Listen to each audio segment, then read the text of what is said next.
As short as the trailer from the Side Order DLC from today's Nintendo Direct was, there was quite a bit of gameplay and mechanics shown off today. I'm not gonna lie, there's a lot of things in this trailer that point to the fact that this DLC may be a roguelike. But what is a roguelike? Well, to keep things short and simple as best as possible, it's a game you play with random procedurally generated levels in which your character gets different upgrades for your playstyle, and upon death, you have to start all over until you finally defeat the final boss, escape, etc, etc. Now, I know there's a slight different mechanic between a roguelike and a roguelite, but from first appearances, this DLC does look more like a roguelike than a light. And I know that sounds a little bit confusing, but I'll try my best to explain it as best as possible so you can get a better understanding between the two. If you're a pro gamer, then you could just skip to this part of the video. But to best describe a roguelike, it's essentially what I said earlier. You play with a character that goes through levels defeating enemies, all while you get different upgrades to become stronger until you reach the final boss, or lose, in which you reset and start all over again. As for a roguelike, it's similar to playing with a character, getting upgrades, becoming stronger, beating the final boss, or dying, but you do have some upgrades that are permanent. So essentially, upgradable upgrades that make the game a little bit better and easier, and you're stronger in every new run. Binding of Isaac and Risk of Rain, roguelike.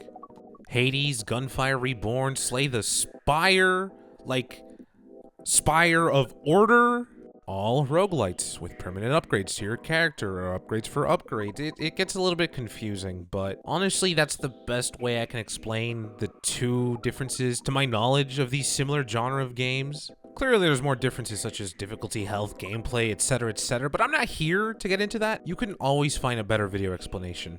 Later in the video, we will bring this up again to determine if Side Order is a roguelite or a roguelike, but I'm definitely more inclined to believe that Side Order is a roguelike.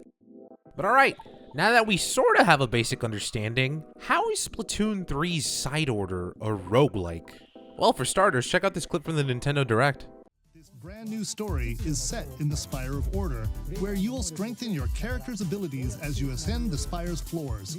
We are developing this single-player DLC so it can be played over and over again.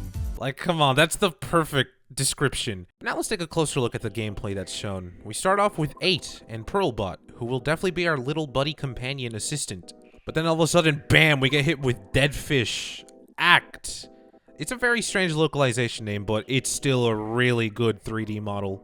I'll have to save the secret story and lore bits for another time because we're actually here for the gameplay. But after the introduction, we get a color chip, which are these game's upgrades that go into our palette, our form of a skill board.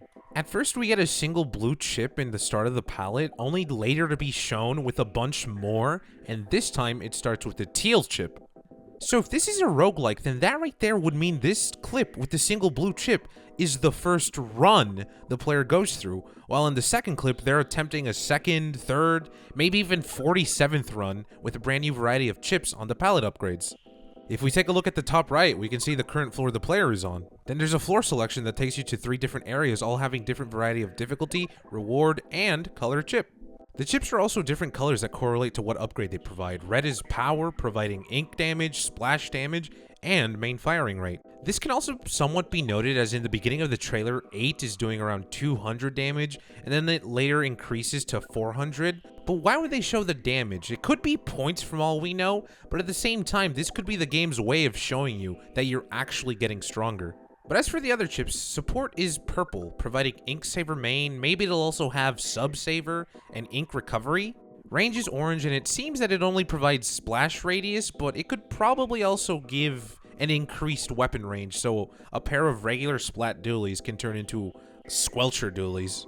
And then mobility, which provides swim speed and run speed. It also seems that this teal color will provide upgrades for the Pearl drone as shown on this chip that provides drone splat bomb, but as of now, that's all we know.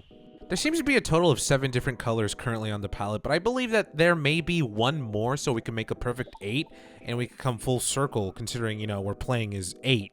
I'm also not too sure if this darker red and lighter red are different. They have similar design, but we'll get into that later. As for what yellow and light blue do, I'm not too sure. Maybe light blue provides more armor, because we can see that we get some kind of sci-fi looking gear, but then again, that could be a visual representation of 8 getting stronger. All while the yellow chip could even be this randomized upgrade. I'm also not sure. What I do find interesting though is Pearl's palette. A way I assume the palettes work could be based off of different characters. For example, you start off with the Pearl palette, which provide dualies, curling bombs, and a reef slider. And dualies do seem to be Pearl's main weapon of choice, so each different character palette could be based off of a certain character with their own main. Such as a Marie palette, it could provide us a Splat Charger, Splat Bomb, maybe an Inkjet. Marina palette could provide us a Splat Brella, Burst Bomb, Crab Tank, and the same could probably go for every character. Fry palette, Sheldon palette, Act palette, maybe even Lil Judd palette. Essentially, they all provide a fresh new way to experience a run for endless replayability. I'm not gonna lie, I'm not too sure what this could mean. Maybe it's the common colors that will appear for said character palette or more likely to appear on the current floor, but I think I'm gonna skip that for now. And then we have the highest floor, which once again, roguelike elements, the 16th floor is the highest this player has reached with the Pearl palette. It's pretty simple, but as for the color chip to palette to floor ratio, it's something that's a little confusing as well. This palette has 36 slots, the player has 20 chips, and they're on the 16th floor. As of now, it looks like before every new floor we get a chip, but as to why the player has more chips than their current floor could either be bonus chips we get before even starting the ascension, or every single time we encounter a boss that doesn't exactly count as a floor and they provide a chip. Maybe there could even be floors with bonus chips depending on the difficulty. There could be an extra difficult mode that appears every now and then and provides 2 chips at the same time, but still not too sure.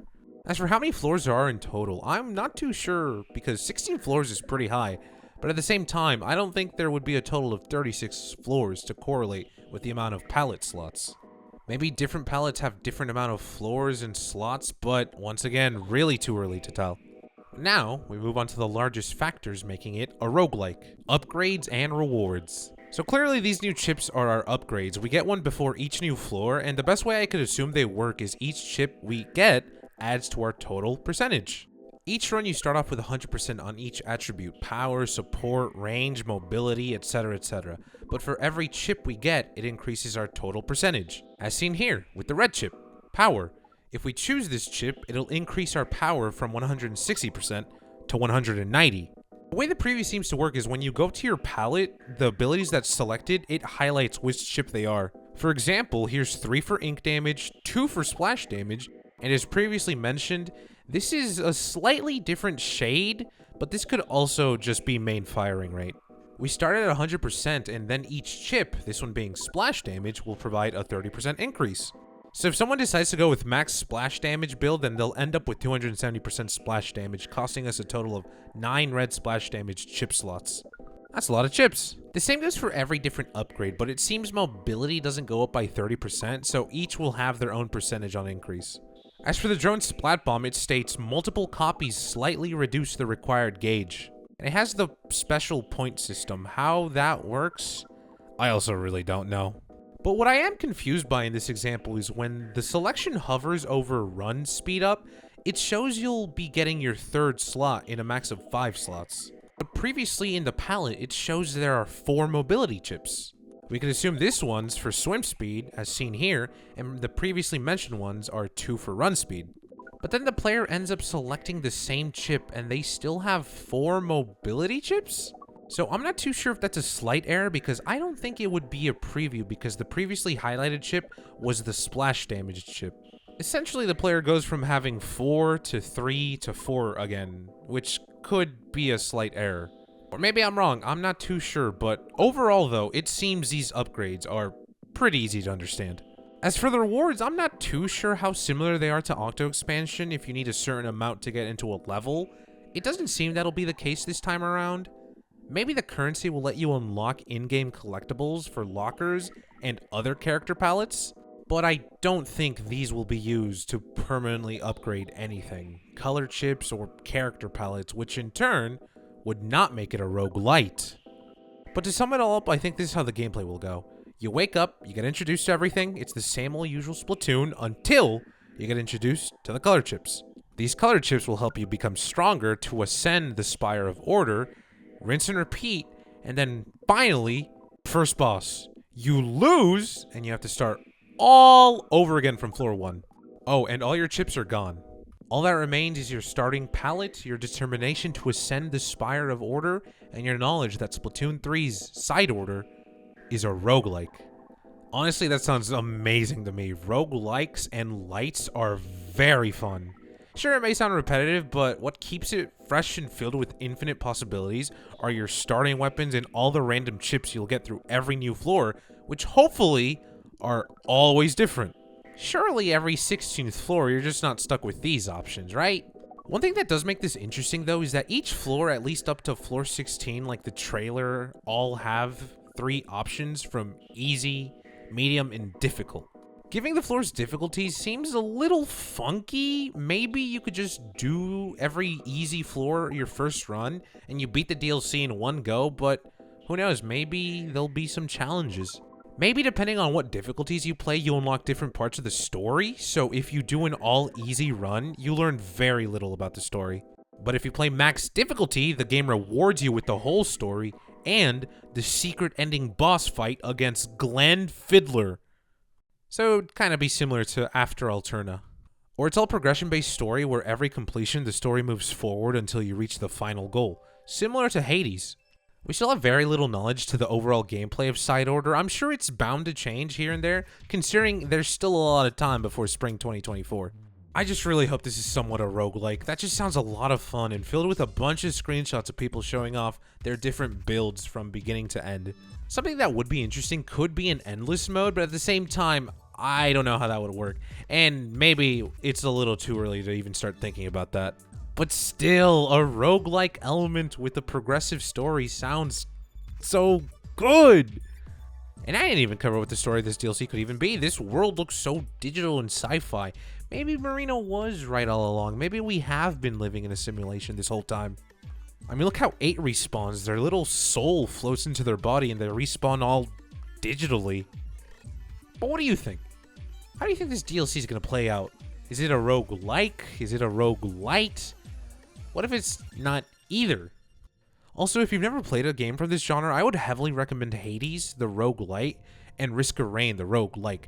They are very good games, and you will very much enjoy them. And once you're done playing them, tell me what you think in the comments, whether Side Order will be a roguelike, or not. And hey, while you're at it, why not leave a like, subscribe? I'd really appreciate that, because man, Side Order is real, and it's coming. Not soon, but it'll definitely be amazing. Okay, bye.